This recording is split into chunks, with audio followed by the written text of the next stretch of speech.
सलगर वस्ती परिसरातील खुल्या जागेत झालेल्या 118 वृक्षतोड प्रकरणात एकूण सुमारे 1,22,50,000 रुपयांच्या कारवाईचा प्रस्ताव प्राधिकरणासमोर ठेवण्यात येणार आहे। सलगर वस्ती परिसरातील खुल्या जागेत झालेल्या 118 वृक्षतोड प्रकरणात संबंधितांवर मोठी दंडात्मक कारवाई होण्याची शक्यता निर्माण झाली आहे। वन विभागानं तोडण्यात आलेल्या वृक्षांचं सुमारे 4.5 लाख रुपयांचं मूल्यांकन महापालिकेला सादर केलं असून प्रतिवृक्ष 1 लाख रुपये दंड आणि वृक्षांचं मूल्यांकन अशी एकूण 1,22,50,000 रुपयांच्या कारवाईचा प्रस्ताव प्राधिकरणासमोर ठेवण्यात येणार आहे। या संदर्भात महापालिका सभागृह नेते नरेंद्र काळे यांनी प्रशासनाकडे विचारणा केली असता सहाय्यक आयुक्त शशिकांत भोसले यांनी वन विभागाचा अहवाल प्राप्त झाल्याची माहिती दिली। वृक्ष समिती आणि प्राधिकरणाच्या बैठकीत या प्रस्तावावर चर्चा होऊन अंतिम निर्णय घेतला जाणार आहे। शहरातील 54 मीटर बाह्य वळण रस्त्यावरील सलगर वस्ती परिसरात असलेल्या एका खाजगी जागेतून मोठ्या प्रमाणात वृक्षतोड करण्यात आली होती।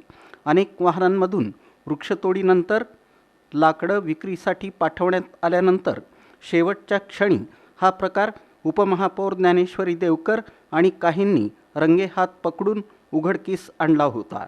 या प्रकरणावर मोठी ओरड सुरू झाल्यानंतर महापालिका, उद्यान विभाग आणि प्रशासनाचं लक्ष केंद्रित करून यावर कारवाईचं पाऊल उचललं होतं। या प्रकरणात प्रथम जागा मालकाचं नाव निष्पन्न होत नसल्यानं पुढील कार्यवाही थांबवण्यात आली होती। मात्र पोलीस कारवाईनंतर या जागेच्या मालकांची नावे उजेडात आली होती। हजारे आणि पाटील या 2 कुटुंबांमधील 4 विरुद्ध आणि वृक्ष तोडून वाहनातून नेणाऱ्या आरोपींवर गुन्हे दाखल करण्यात आले। या प्रकरणात प्राधिकरणाला नियमानुसार असलेल्या 5,000 पासून ते 1 लाख रुपयांपर्यंतच्या दंडाचा वापर करून 118 वृक्षतोडी प्रकरणी प्रत्येक वृक्षाला सर्वाधिक 1 लाख असा एकूण 1,18,00,000चा दंड करण्यात येणार असल्याचं सांगण्यात आलं।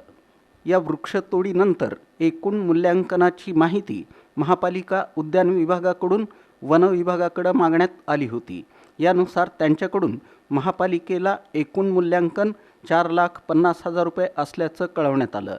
यानुसार 118 वृक्षांचे 1,18,00,000 रुपये दंड आणि वृक्षांचं मूल्यांकन 4,50,000 असा एकूण 1,22,50,000 रुपयांचा दंड वसूल करण्याची नोटीस संबंधित जागा मालकाला धाडण्यात येणार आहे।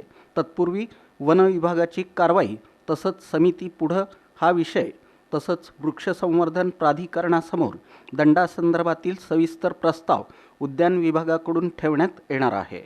प्राधिकरणात या संदर्भात निर्णय झाल्यानंतर पुढील कार्यवाहीची प्रक्रिया होणार आहे। शिवाय या संदर्भात जागा मालकाला म्हणणं मांडण्यासाठी संधी देखील देण्यात येणार आहे।